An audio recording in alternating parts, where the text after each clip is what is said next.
What happens when desire breaks the most sacred rules of society?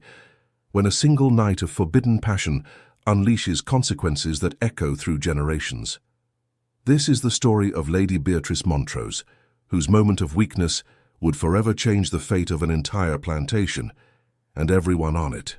Don't forget to subscribe to our channel for more incredible historical stories that will leave you speechless.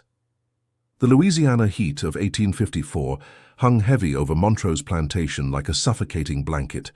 Spanish moss draped from ancient oak trees swayed gently in the humid breeze, casting dancing shadows across the grand white columns of the main house. Lady Beatrice Montrose stood on her wraparound veranda, her emerald silk dress clinging to her slender frame, as she surveyed her domain with the calculating gaze of someone born to command.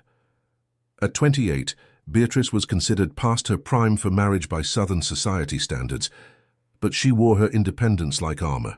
The death of her father 2 years prior had left her the sole heir to one of Louisiana's most prosperous cotton plantations, a position that came with both immense power and crushing responsibility. The weight of managing over 3,000 acres and the lives of more than 200 enslaved people had aged her beyond her years, carving lines of worry around her steel-blue eyes. The morning sun cast long shadows across the manicured gardens that surrounded the main house, where carefully tended roses bloomed in defiance of the oppressive heat. Beyond the gardens, the cotton fields stretched endlessly toward the horizon, white bowls ready for harvest gleaming like stars against the dark earth. It was a scene of pastoral beauty that masked the brutal reality of forced labor and human bondage. "Miss Beatrice?" called Martha, her elderly house servant, approaching with careful steps across the polished wooden floors of the veranda. Martha had been with the Montrose family since before Beatrice was born, her weathered hands and graying hair testament to decades of faithful service. "The overseer, Mr. Caldwell, is here to see you about the cotton harvest." Beatrice nodded curtly, her steel-blue eyes never leaving the fields where dozens of enslaved workers moved between the white cotton rows like dark figures in a painting.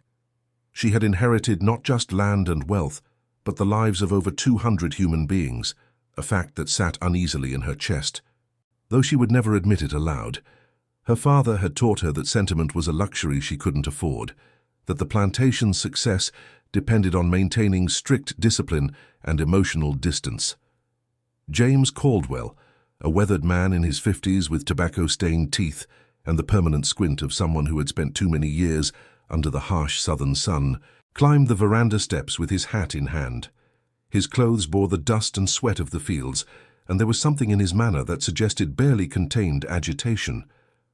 "Miss Montrose, we need to discuss the new field hand," he said without preamble, his voice carrying the rough accent of a man born to hard labor. "Which one?" Beatrice asked, finally turning her attention to the overseer. She had learned to read Caldwell's moods over the past 2 years, and something in his demeanor suggested this was more than routine plantation business. "The one we acquired from the Beauregard estate last month.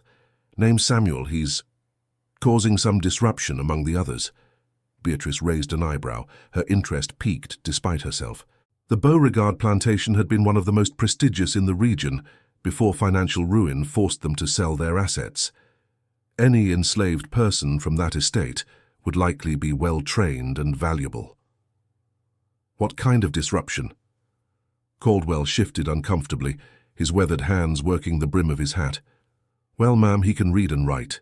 Been teaching some of the others. You know how dangerous that can be. Last week I caught him with a group of them, showing them letters in the dirt. They scattered when they saw me coming, but the damage was done." The mention of literacy among the enslaved workers sent a chill down Beatrice's spine. Education was forbidden for good reason. It bred ideas, and ideas bred rebellion. She had heard stories from neighboring plantations of uprisings that began with a single literate slave, spreading dangerous notions of freedom and equality. "Where is he now?" "Working the North Field, ma'am. But I think we should consider selling him before he corrupts the others completely. I've got buyers coming through next week who might be interested." "No?" The word came out sharper than Beatrice intended, surprising both herself and Caldwell. She wasn't sure why the thought of selling this Samuel disturbed her so much, but something about the situation demanded her personal attention. "I'll handle this myself, Have him brought to the house after sunset. Caldwell's eyes widened slightly, his bushy eyebrows rising in surprise. It was unusual for the lady of the house to deal directly with field hands, particularly problematic ones. Such matters were typically left to the overseer and his assistants, but he knew better than to question Beatrice Montrose directly. "Yes, ma'am. Should I stay present during the meeting?" "That won't be necessary," Beatrice replied, her tone brooking no argument. As evening approached, Beatrice found herself pacing the length of her study, her mind racing with how to address this Samuel situation. The room was lined with leather-bound books, her father's collection of philosophy, literature, and agricultural texts. First editions of Shakespeare and Milton sat alongside treatises on crop rotation and soil management. The irony wasn't lost on her that she surrounded herself with knowledge while denying it to others, but such was the way of the world she had inherited. The study itself was a monument to masculine authority, with its dark mahogany paneling and heavy furniture. Her father's portrait hung above the fireplace, his stern gaze seeming to watch her every move. He had been a hard man, shaped by the demands of plantation life, but he had also been fair in his own way. She wondered what he would think of her decision to meet personally with a troublesome field hand. A soft knock interrupted her thoughts, the sound echoing in the quiet room. "Come in," she called, her voice steadier than she felt. Martha entered, followed by a man who immediately commanded Beatrice's attention. Samuel was tall and broad-shouldered, his dark skin glistening with the day's sweat despite the evening hour. His clothes were simple, rough cotton pants and a shirt that had seen better days, but he wore them with a dignity that seemed to transform the humble garments into something almost regal. But it was his eyes that struck her most, intelligent, defiant, and utterly unafraid as they met hers directly. Most enslaved people kept their gaze downcast in her presence, but Samuel looked at her as if she were simply another human being, an equal worthy of respect rather than a master to be feared. "You may go, Martha," Beatrice said, her voice steadier than she felt. She noticed the way Martha hesitated at the door, clearly uncomfortable with leaving her mistress alone with an unknown field hand, but years of training won out, and she departed without comment. When they were alone, silence stretched between them like a taut rope. Samuel stood with quiet dignity, his hands clasped behind his back, waiting. There was something almost military in his bearing, as if he had once been accustomed to command himself. His presence filled the room in a way that made Beatrice acutely aware of her own breathing, her own heartbeat. "I'm told you've been teaching the others to read," Beatrice began, moving to stand behind her father's massive oak desk. The furniture served as both a barrier and a symbol of authority, but somehow Samuel's presence made it feel inadequate. "Yes, ma'am." His voice was deep and cultured, surprising her further. There was no trace of the broken English she expected from field hands, no subservient mumbling. He spoke with the clear diction of an educated man. "You understand. This is forbidden." "I understand many things are forbidden, Miss Montrose. That doesn't make them wrong." The boldness of his response should have angered her, should have prompted her to call for Caldwell and his whip. Instead, it sent an unexpected thrill through her chest, a flutter of something she couldn't quite name. "You're walking a dangerous line, Samuel." "We're all walking dangerous lines, ma'am. Some of us just choose which ones to cross." Beatrice studied his face, noting the intelligence that burned behind his dark eyes, the way he carried himself with a dignity that no amount of bondage could break. There were scars on his hands and arms, evidence of hard labor, but also calluses that spoke of other skills, perhaps craftsmanship or writing. "Where did you learn to read?" "My previous master's son taught me when we were children, before he learned it was wrong to see me as human." The pain in those words was carefully controlled, but Beatrice could hear it nonetheless, the ache of a friendship destroyed by society's cruel dictates. The pain in those words hit Beatrice unexpectedly. She had never considered the perspective of those she owned, had never allowed herself to see them as anything more than property.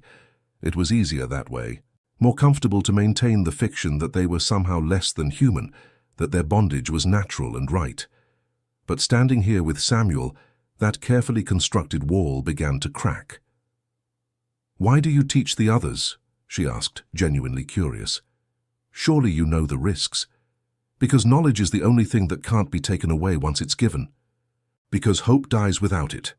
He paused, his gaze never wavering from hers.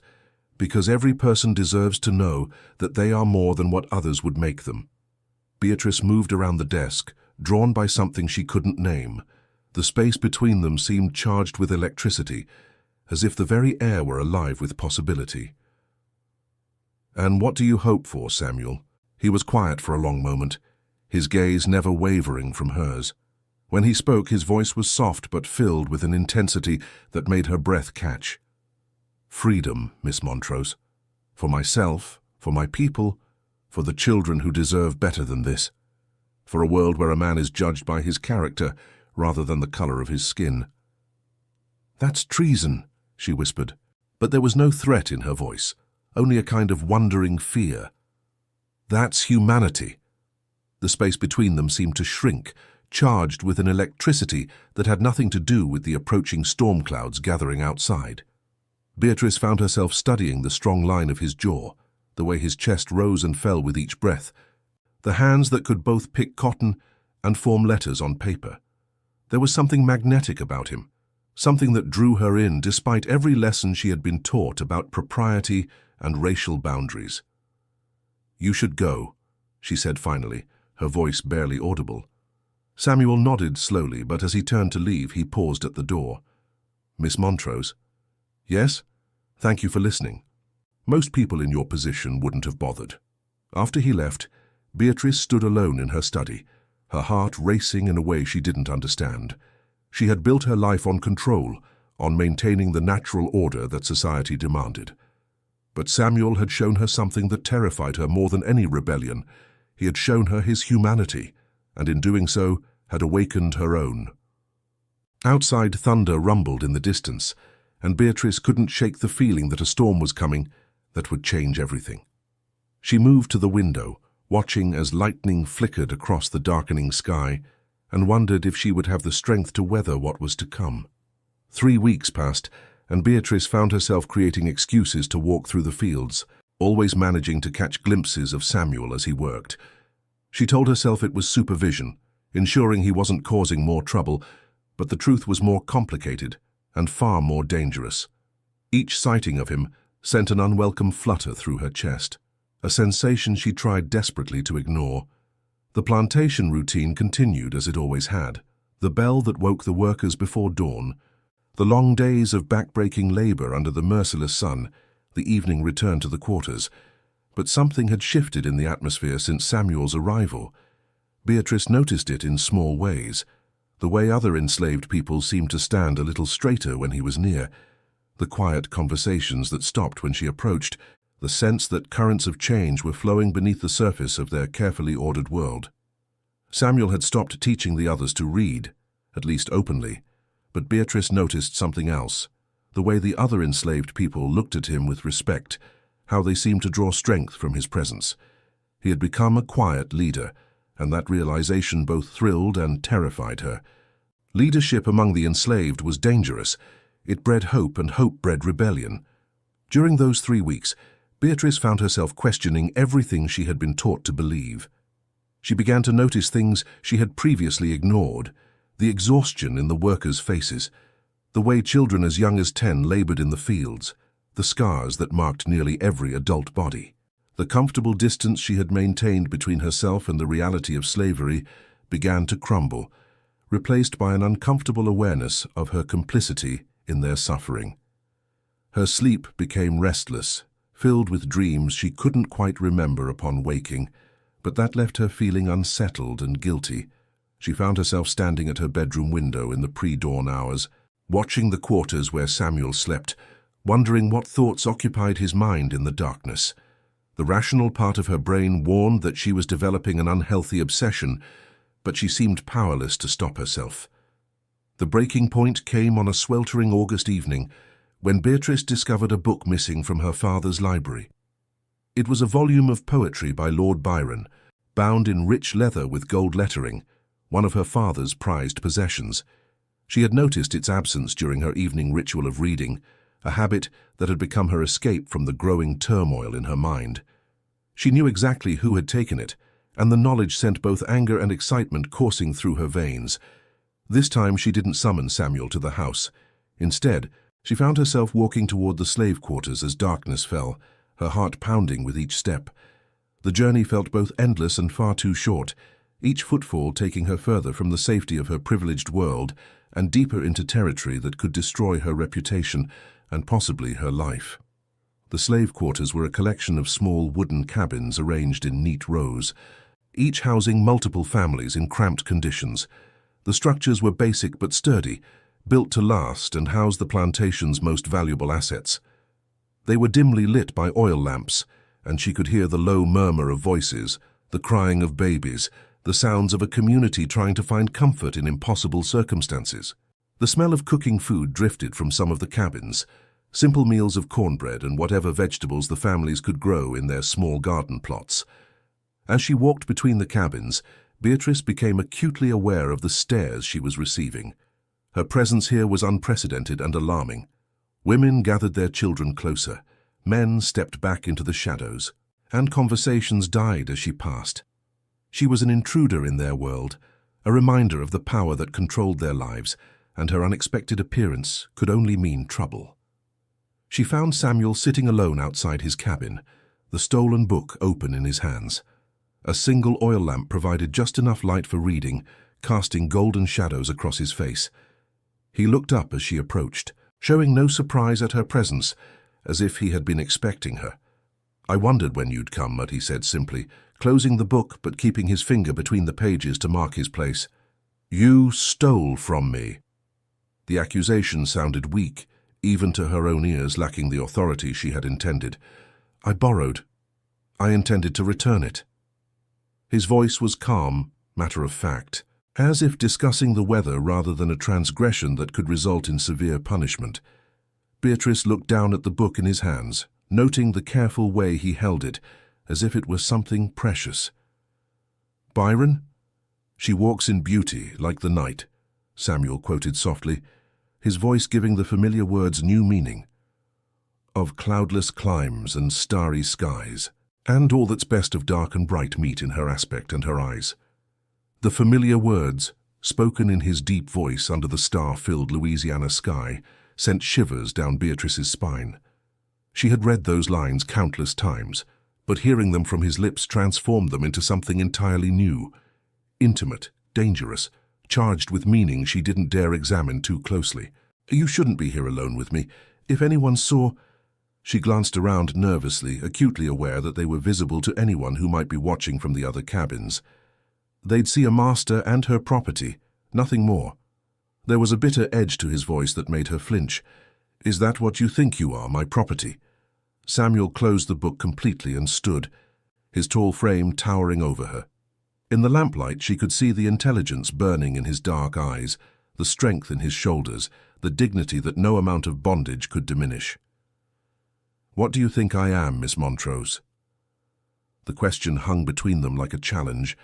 Beatrice knew the answer society expected, the answer that would maintain order and propriety. But standing here in the darkness, with only the crickets and distant night sounds as witnesses, she found herself speaking a different truth. "I think you're the most dangerous man I've ever met." "Dangerous how?"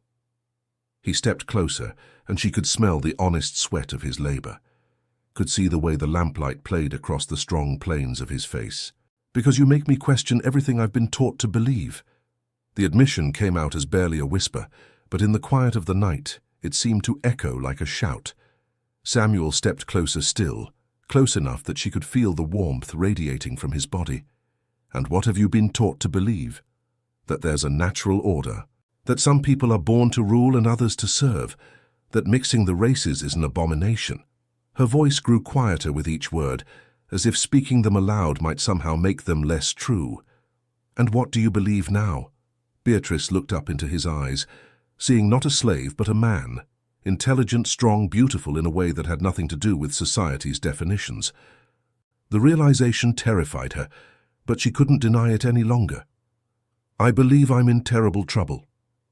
The space between them disappeared as if drawn by invisible forces. Samuel's hand came up to cup her face, his thumb tracing the line of her cheekbone with infinite gentleness. His touch was electric, sending shockwaves through her entire body. "Miss Beatrice," he whispered, and her name on his lips sounded like a prayer, like a benediction, like everything she had never known she wanted to hear. "This is madness," she breathed, but she didn't pull away.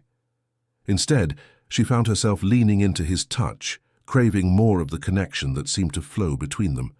Then let's be mad together. When their lips met, it was with the desperate hunger of two people who had been starving without knowing it. Beatrice had been kissed before, chaste, proper kisses from suitable suitors at carefully chaperoned social events. But this was something entirely different. This was fire and rebellion, and the complete destruction of everything she had been raised to believe. This was passion in its purest form, unfiltered by social convention or racial prejudice. Samuel's arms encircled her, pulling her against his strong chest, and Beatrice felt herself melting into him. Every rational thought fled her mind, replaced by pure sensation and a need so powerful it frightened her.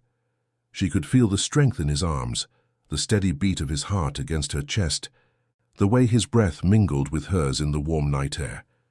When they finally broke apart, both were breathing heavily. Beatrice stared up at Samuel, seeing her own shock and desire reflected in his eyes. The world around them seemed to have shifted, as if the very foundations of reality had been altered by their kiss. "We can't," she whispered, but even as she said the words, she knew they were meaningless. The line had been crossed and there was no going back. "I know. If anyone found out, they'd kill me and destroy you."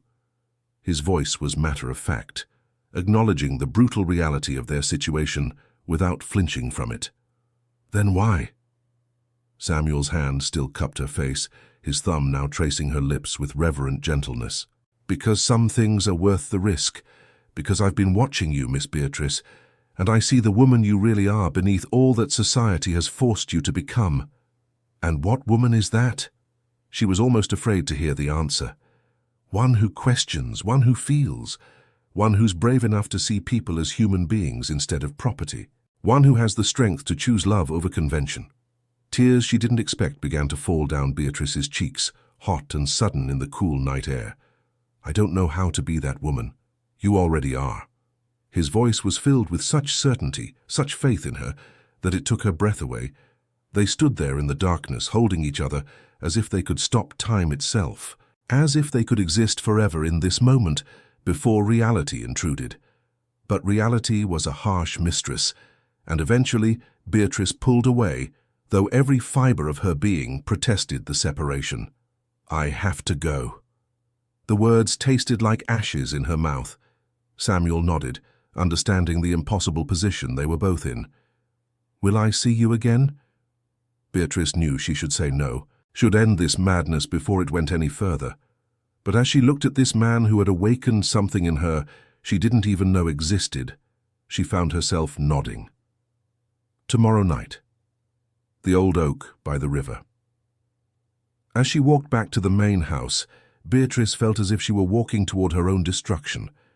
But for the first time in her life, she was choosing her own path. Consequences be damned. Behind her, Samuel watched until she disappeared into the darkness, the Byron book still clutched in his hands. He opened it to the page he had been reading and whispered the words into the night air. "And all that's best of dark and bright meet in her aspect and her eyes." The die had been cast, and there would be no going back. For 3 months, Beatrice and Samuel met in secret, their clandestine encounters becoming the center around which her entire world revolved. The old oak by the river became their sanctuary, a place where the artificial barriers of race and class dissolved into something pure and honest.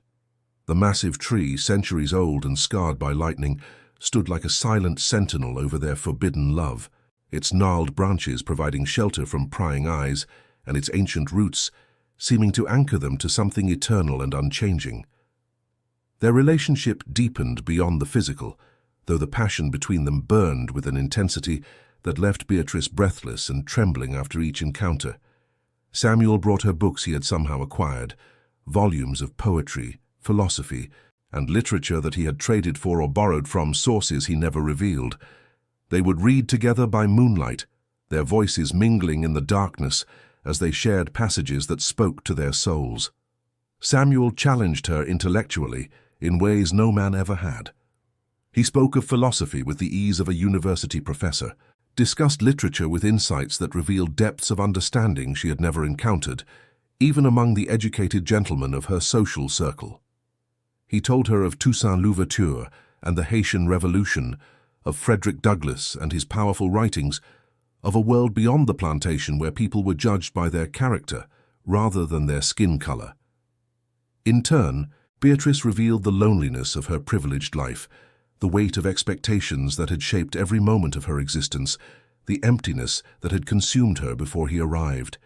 She spoke of her father's death, of the burden of managing the plantation alone, of the isolation that came with her position. Samuel listened with a compassion that made her feel truly heard for the first time in her life. During their meetings, they would lie beneath the stars, Samuel's strong arms wrapped around her as she rested her head on his chest. He would tell her stories of his childhood, of a grandmother who had filled his young mind with tales of Africa and freedom, of dreams that had sustained him through years of bondage.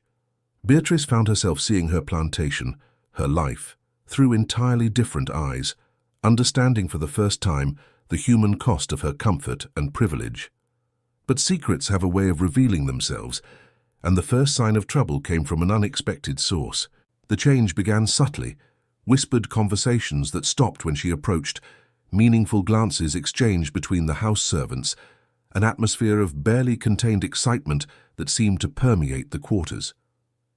"Miss Beatrice," Martha said one morning as she brought breakfast to the main house, her weathered hands trembling slightly as she set down the silver tray. "I need to speak with you about something delicate." Beatrice looked up from her correspondence, noting the worried expression on the older woman's face.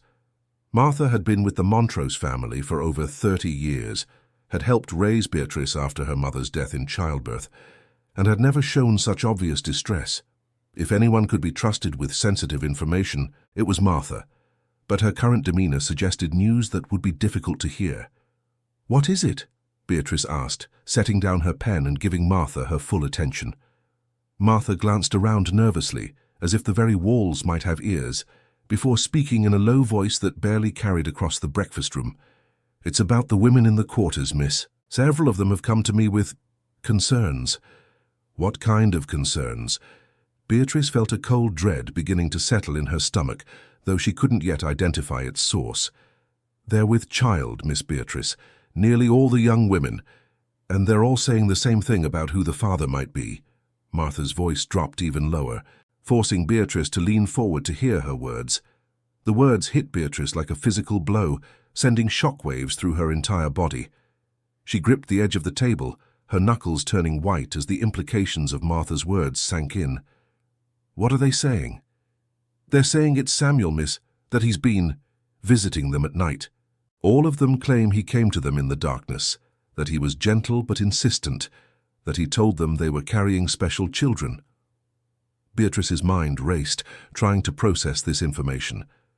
7 women, all pregnant, all claiming Samuel as the father. But that was impossible. Samuel had been with her every night for months, their meetings lasting until the early hours of morning. Unless he had been with them before their relationship began, or unless he was somehow managing to visit both her and them. The thought made her physically ill.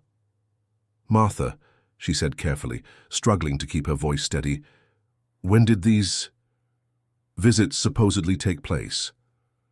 "They say it started about 4 months ago, miss, right around the time Samuel arrived. But here's the strange thing. They all say it happened on the same night. Every single one of them claims he came to them on the night of the new moon in June. 4 months ago, before their relationship had begun, before that first electric encounter in her study." Beatrice felt a mixture of relief and confusion washing over her. If the women were telling the truth, then Samuel had been with them before he had ever touched her. But the idea that he could have been with 7 different women on a single night was impossible unless... "Have you spoken to Samuel about this?" Beatrice asked, though she dreaded the answer. Martha shook her head vigorously. "That's not my place, miss, but the women are frightened. They're talking about curses and unnatural things. Some are saying that Samuel isn't normal. They say he appeared to them like a spirit, that he spoke words in a language they didn't understand, that he promised them children who would be special, different from ordinary babies." "What do you mean?" Beatrice's voice was barely a whisper. "They say he has power, miss. That he can make women bear children just by looking at them. That he can appear in multiple places at once. Foolish talk, but it's spreading through the quarters like wildfire. Some of the older women are saying he's been touched by the old gods, that he carries magic in his blood." Beatrice dismissed Martha with shaking hands and spent the rest of the day in turmoil, her mind reeling with the implications of what she had learned. The rational part of her rejected such supernatural explanations, but she couldn't deny the evidence. 7 women, all pregnant, all claiming the same impossible father. That evening, she made her way to the oak tree with a heavy heart, needing answers but fearing what she might learn.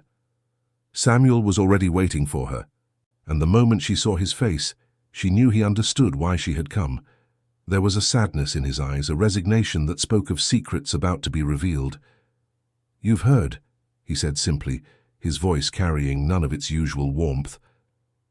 "Is it true?" The question came out as barely a whisper, carried away by the evening breeze that rustled through the oak's ancient leaves. Samuel was quiet for a long moment, his gaze fixed on the dark waters of the river that flowed past their sanctuary. When he finally spoke, his voice was heavy with regret and something else, something that sounded almost like shame. "It's complicated. That's not an answer." Beatrice's voice was stronger now, fueled by a growing anger that surprised her with its intensity.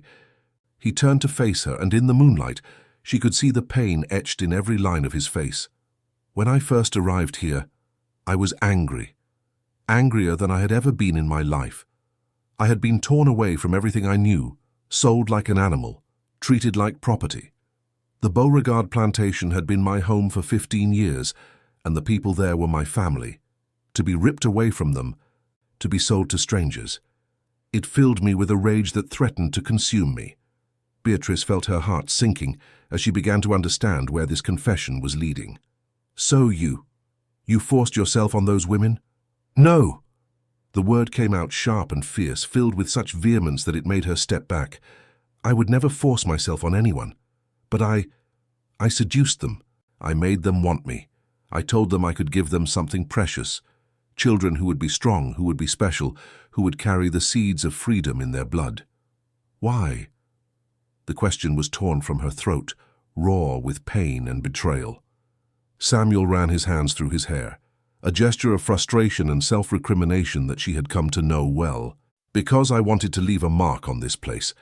I wanted to ensure that my blood would flow through the veins of the next generation, that part of me would survive even if I didn't. I thought if I could father enough children, if I could spread my seed wide enough, then maybe some of them would grow up to be leaders. Maybe they would be the ones to finally break the chains." The coldness in his voice when he spoke of his plan chilled Beatrice to the bone. This was not the gentle, passionate man she had fallen in love with. This was someone calculating and ruthless, someone capable of using others for his own ends. "And what about me?" she asked, her voice breaking with the weight of her pain. "Was I just part of your plan too?" Samuel's expression softened immediately, and he reached for her hands, but she pulled away from his touch. "No, Beatrice, you were never part of the plan. You were.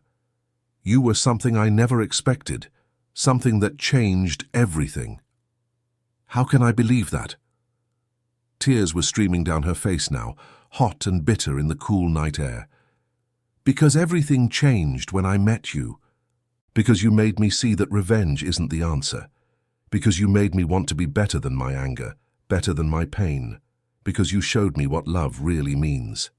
Beatrice pulled her hands away, wrapping her arms around herself as if she could somehow hold the pieces of her breaking heart together.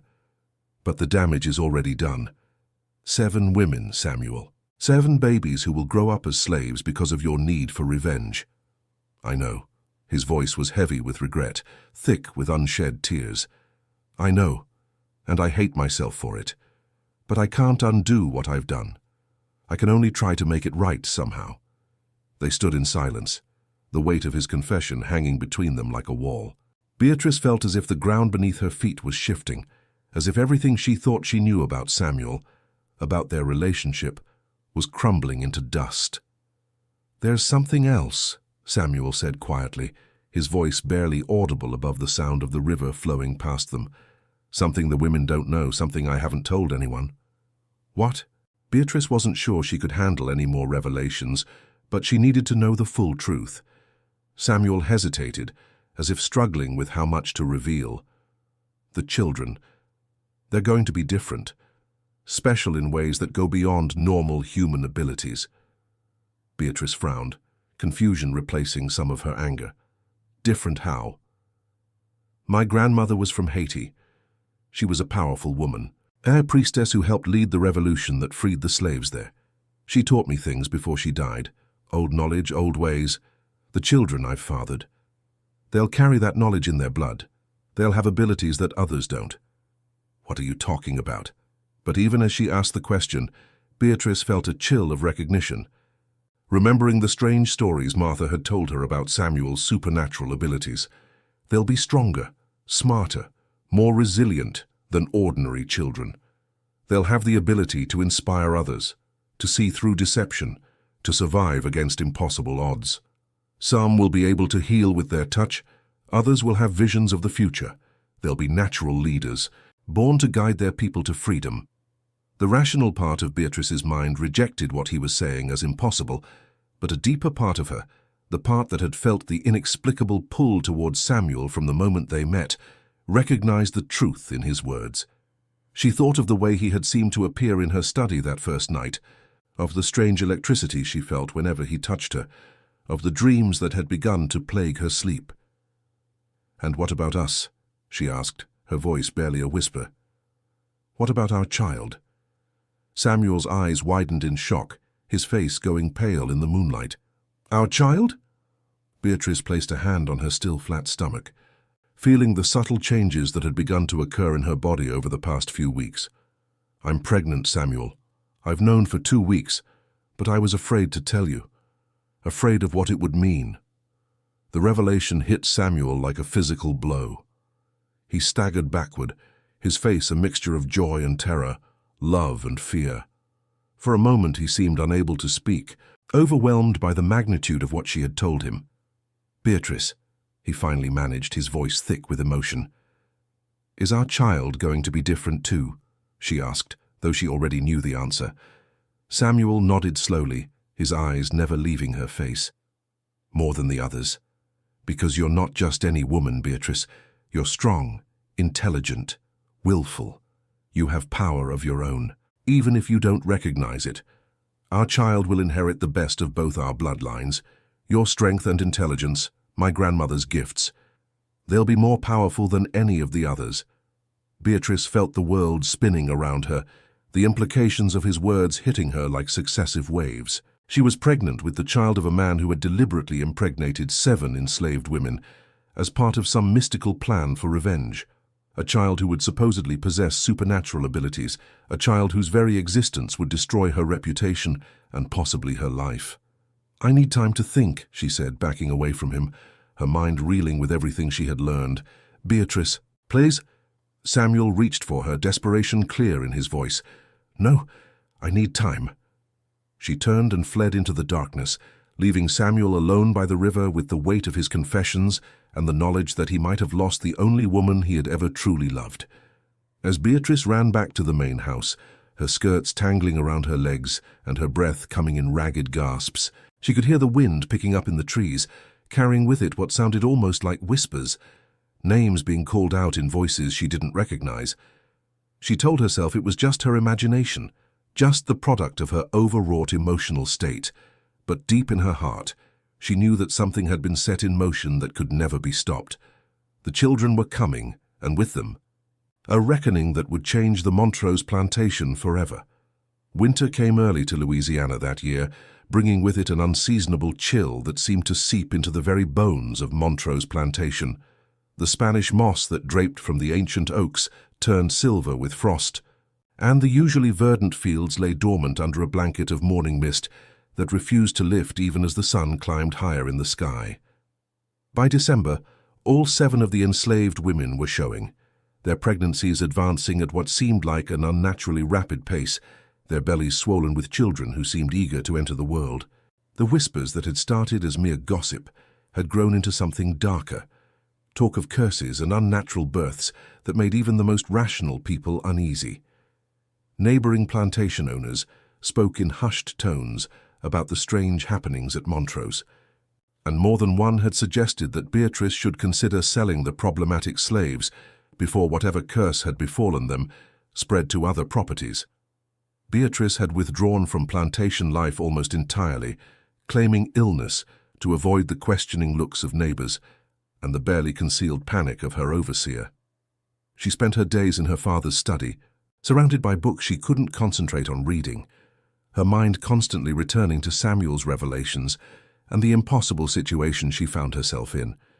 Her own pregnancy was still hidden beneath loose-fitting dresses and carefully arranged shawls, but she knew it wouldn't remain secret much longer. The changes in her body were subtle but undeniable.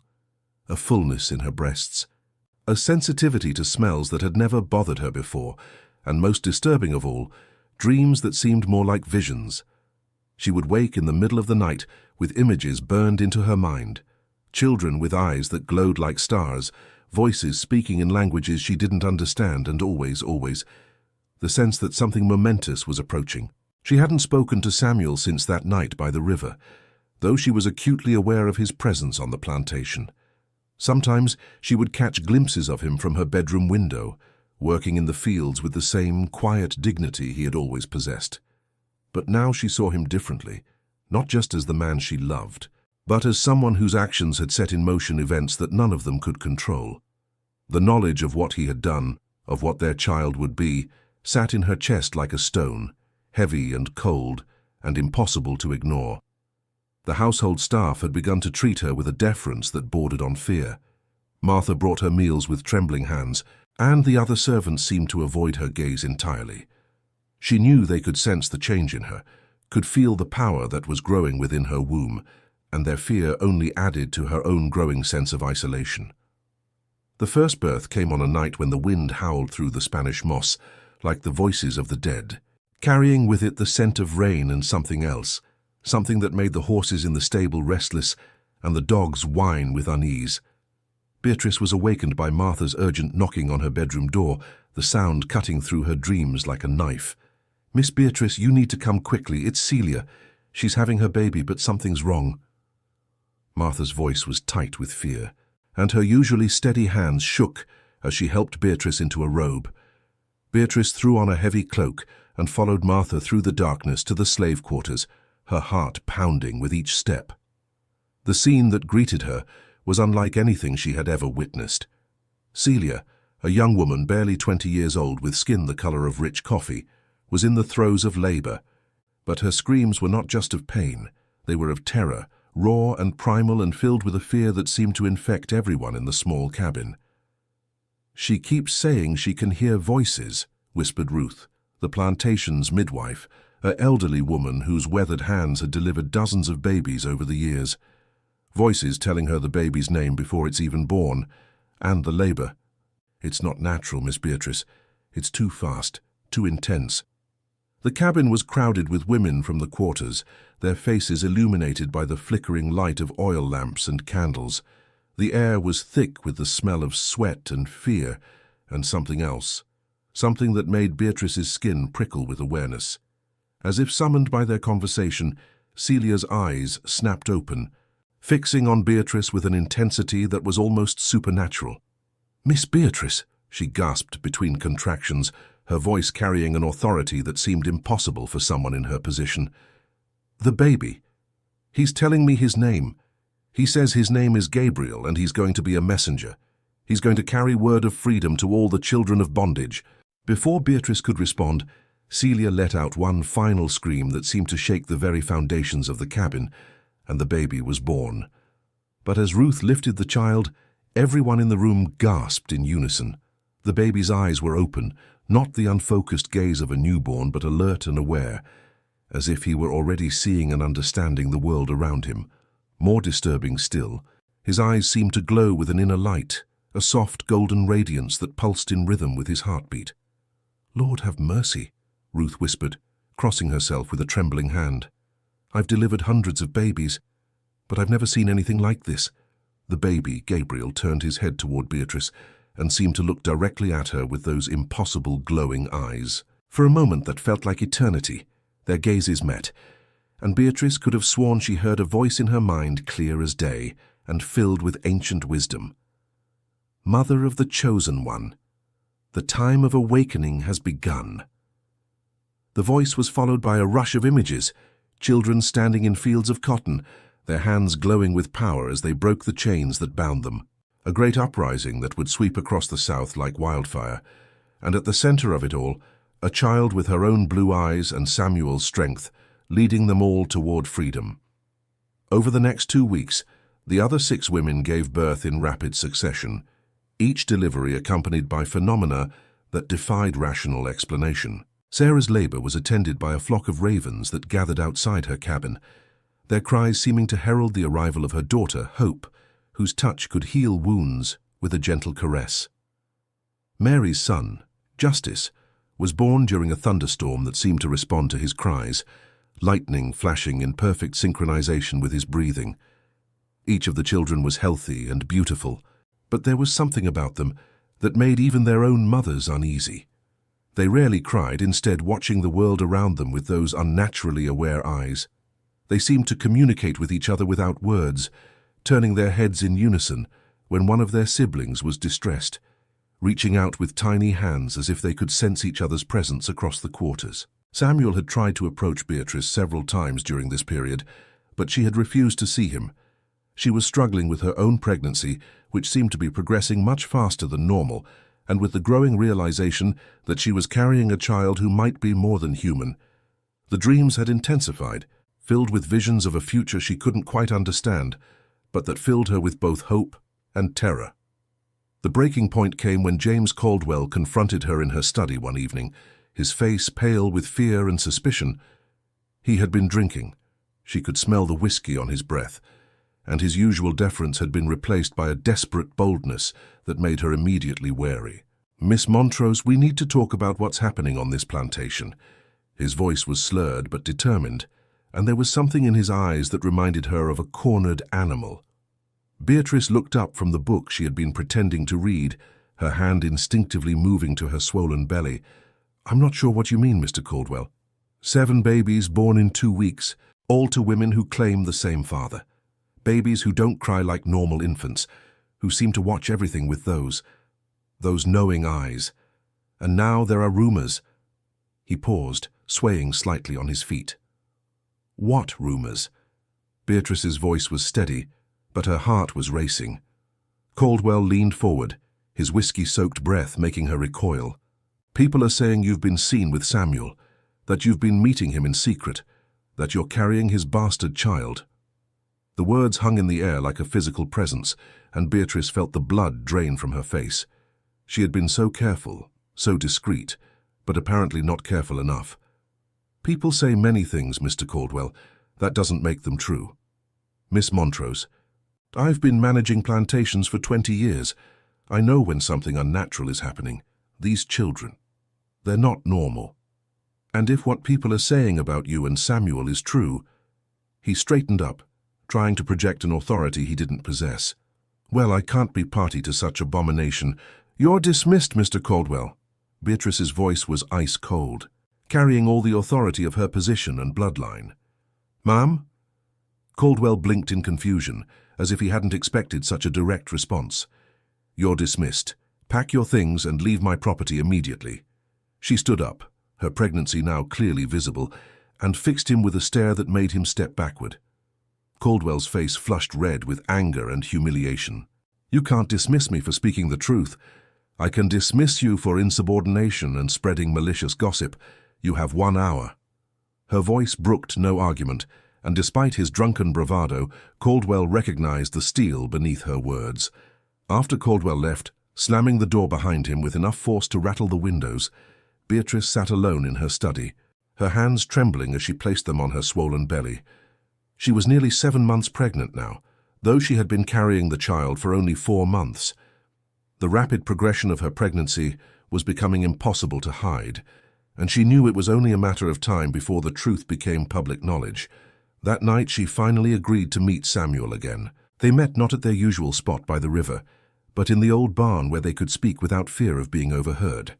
The barn was filled with the sweet smell of hay and the earthy scent of horses, and moonlight streamed through the gaps in the wooden walls, creating patterns of light and shadow that seemed to dance around them.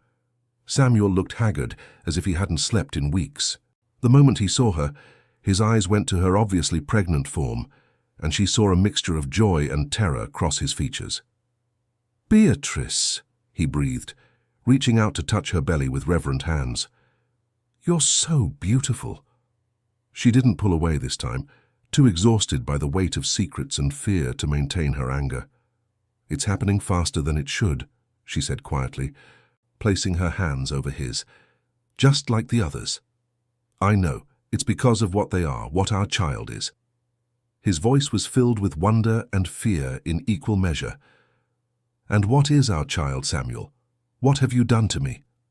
The question came out more plaintively than she had intended, revealing the depth of her confusion and fear. Samuel's hands cupped her face gently, his thumbs tracing the lines of exhaustion around her eyes. "I've given you the most powerful child who will ever be born on American soil. A child who will have the strength to change everything, to break the chains that have bound my people for centuries. I don't want to change everything. I just want to survive this." Her voice broke on the last words, and tears began to stream down her cheeks. "You will survive, we all will. But first you need to understand what's coming." Samuel led her to a pile of hay bales where they could sit, and in the dim light of a single oil lamp, he told her the full truth. His grandmother had been a powerful priestess in Haiti, a woman who had helped lead the revolution that freed the slaves there. She had been more than just a spiritual leader. She had been a keeper of ancient knowledge, a woman who understood the old ways of power that connected all living things. She had passed down to Samuel not just knowledge, but actual power, the ability to ensure that his children would be born with gifts that would make them natural leaders and liberators. "The 7 children born here will grow up to be extraordinary," he explained, his voice low and intense. "They'll be stronger, smarter, more charismatic than ordinary people. They'll have the ability to inspire others, to see through deception, to survive against impossible odds. Some will be healers, others will be visionaries, still others will be warriors, but all of them will be leaders." "And our child?" Beatrice asked, though she already knew the answer would terrify her. "Our child will be their leader, the one who unites them and guides them, the one who finally breaks the chains that have bound my people for centuries. They will have power beyond anything the world has ever seen, the ability to command the elements, to speak to the spirits of the ancestors, to inspire entire populations to rise up and claim their freedom." Beatrice listened to his words with a mixture of wonder and terror. "You're talking about a revolution." "I'm talking about justice. I'm talking about the end of an evil system that has caused untold suffering. I'm talking about freedom for millions of people who have been treated as property for far too long. And what about me? What happens to me when this child is born, when people discover what I've done?" Her voice was small and frightened, like that of a lost child. Samuel took her hands in his touch warm and reassuring, despite the gravity of their situation. "You'll come with us. When the time is right, when the children are old enough, we'll leave this place. We'll go north, where we can be free, where our child can grow up without the burden of slavery and prejudice. I can't leave, Samuel. This is my home, my heritage. Everything I am is tied to this place." The thought of abandoning Montrose Plantation, of leaving behind everything she had ever known, filled her with panic. "Your heritage is built on the suffering of my people. Is that really what you want to pass down to our child?" His voice was gentle but implacable, forcing her to confront truths she had spent her entire life avoiding. Before Beatrice could answer, they heard the sound of horses approaching the barn, their hoofbeats thundering across the hard-packed earth like the drums of war. Samuel immediately blew out the lamp, plunging them into darkness that seemed to press against them like a living thing. "Stay here," he whispered, moving toward the barn door with the fluid grace of a predator. But it was too late. The doors burst open with a crash that echoed through the night, and a group of men with torches flooded in, their faces twisted with righteous anger and barely contained violence. At their head was James Caldwell, accompanied by several neighboring plantation owners and the local sheriff, their eyes gleaming with the fervor of men who believed they were doing God's work. "There!" Caldwell shouted, pointing at Samuel with a trembling finger. "There's your proof. The slave and his white whore caught in the act of their unholy union." The men surrounded Samuel, who stood protectively in front of Beatrice, his body a shield between her and their hatred. In the flickering torchlight, her pregnancy was clearly visible to everyone present, her swollen belly a testament to the forbidden relationship that had scandalized the entire county. "Well, well," said Sheriff Morrison, a cruel smile playing on his lips as he surveyed the scene before him. Morrison was a man who had built his reputation on maintaining the racial order, and the sight of a white woman, heavy with a slave's child, filled him with a rage that bordered on madness. "Looks like we've got ourselves a situation here. A very serious situation indeed." "This isn't what it looks like," Beatrice said, stepping forward despite Samuel's protective stance. Her voice carried all the authority of her breeding and position, but she could see in the men's eyes that her words carried no weight here. "Oh, I think it's exactly what it looks like," Morrison replied, his voice dripping with contempt. "A white woman consorting with a slave, carrying his bastard child, bringing shame upon her family name, and corrupting the natural order that God himself established." "You will not speak to Miss Montrose that way," Samuel said, his voice deadly quiet, but carrying an undertone of power that made the horses outside whinny nervously. Morrison laughed, a harsh sound that echoed off the barn walls. "The slave thinks he can give orders now. Boys, I think we need to remind him of his place, and then we need to decide what to do about this abomination." What happened next would be talked about for generations, becoming the stuff of legend and nightmare in equal measure. As the men moved towards Samuel, something extraordinary occurred that defied all rational explanation. The 7 newborn babies, sleeping in their mother's arms in the slave quarters nearly a quarter-mile away, all began to cry at exactly the same moment. But it wasn't ordinary crying. It was a sound that seemed to vibrate through the very air, a harmonic frequency that made the horses rear, and the men stumble as if the ground itself was shifting beneath their feet. The sound grew in intensity, joined by other voices, the wind through the Spanish moss, the creaking of ancient wood, the whisper of spirits that had been awakened by the children's cries. The very air in the barn seemed to thicken, charged with an energy that made the hair on everyone's arms stand on end. At the same time, Beatrice felt a sudden intense pain in her belly, as if the child within her were responding to the supernatural symphony that filled the night. She doubled over, gasping, and Samuel immediately moved to support her, his strong arms encircling her as she fought against the overwhelming sensation. "The baby," she whispered, her voice barely audible above the growing cacophony. "It's coming. Now." The wind outside began to howl with supernatural force, rattling the barn walls and causing the torches to flicker wildly, casting dancing shadows that seemed to take on lives of their own. In the chaos, Samuel looked directly at Sheriff Morrison and spoke in a voice that seemed to carry otherworldly authority, a voice that resonated with the power of his grandmother's bloodline and the ancient knowledge she had passed down to him. "You will leave this place now. You will forget what you have seen here, and you will never return to trouble us again." For a moment, Morrison's eyes went blank as if he were in a trance, his pupils dilating until they seemed to swallow the light entirely. The other men swayed on their feet, their torches wavering as if they had forgotten how to hold them. Then Morrison shook his head violently, as if trying to clear away cobwebs, and backed toward the door with uncertain steps. We should go," he said uncertainly. His earlier bravado completely evaporated. "This place, something's not right here. Something unholy." One by one, the men filed out of the barn, their earlier aggression replaced by confusion and a deep primal fear that they couldn't name or understand.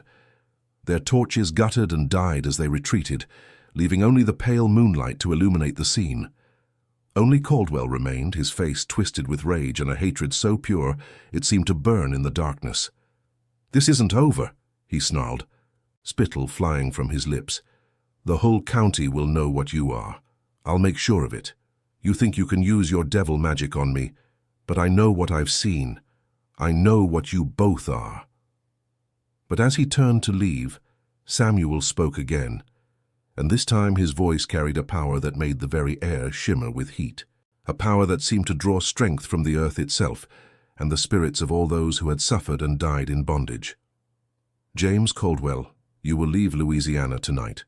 You will never speak of what you have seen here, and if you ever try to harm Beatrice or her child, you will find that some curses are very real indeed. The spirits of my ancestors are watching. Can't they do not forgive those who threaten the chosen ones?" Caldwell's face went white with terror, his eyes widening as if he could see something in the darkness that the others could not. He stumbled backward, his hands shaking so violently that he could barely maintain his grip on his torch.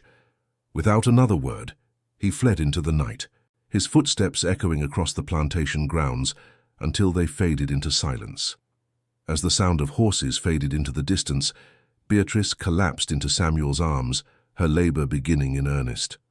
The contractions came fast and hard, each one accompanied by flashes of light that seemed to emanate from her very skin.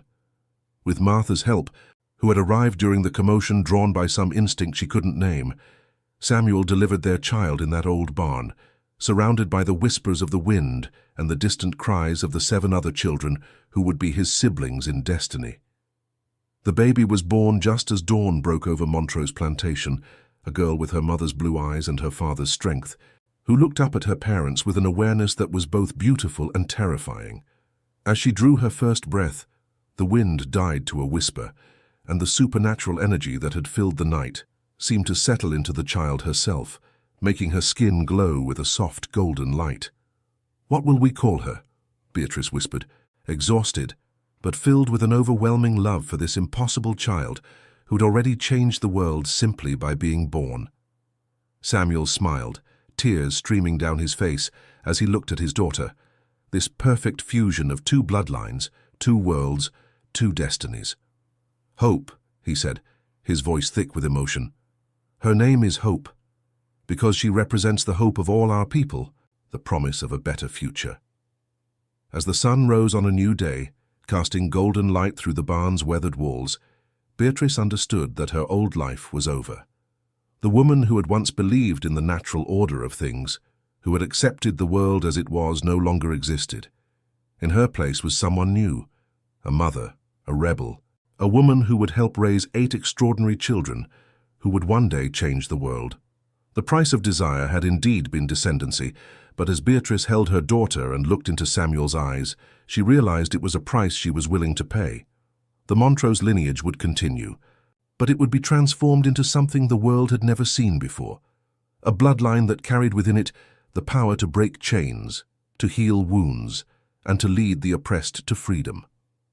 Outside, the wind carried the sound of 8 babies crying in perfect harmony, their voices joining together in what sounded almost like a song of hope, of change, and of a future that would be written in their own hands. The plantation lady had broken the most sacred rule of her society, and in doing so, had given birth to a new kind of freedom. 20 years later, travelers passing through Louisiana would speak in hushed tones about the Montrose Plantation, where 8 extraordinary young people had grown up to become leaders, teachers, and liberators. They would tell stories of a white woman who had chosen love over convention, and a man who had turned his anger into hope. The plantation still stood, but it was transformed, no longer a place of bondage, but a sanctuary where former slaves came to learn and heal. Beatrice, now in her late 40s, worked alongside Samuel to educate and empower those who had been denied their humanity for so long. Their daughter Hope had indeed become what Samuel had prophesied, a leader whose very presence inspired others to believe in the possibility of freedom. The 8 children, now young adults, had scattered across the country, each carrying out their own mission to end the institution of slavery.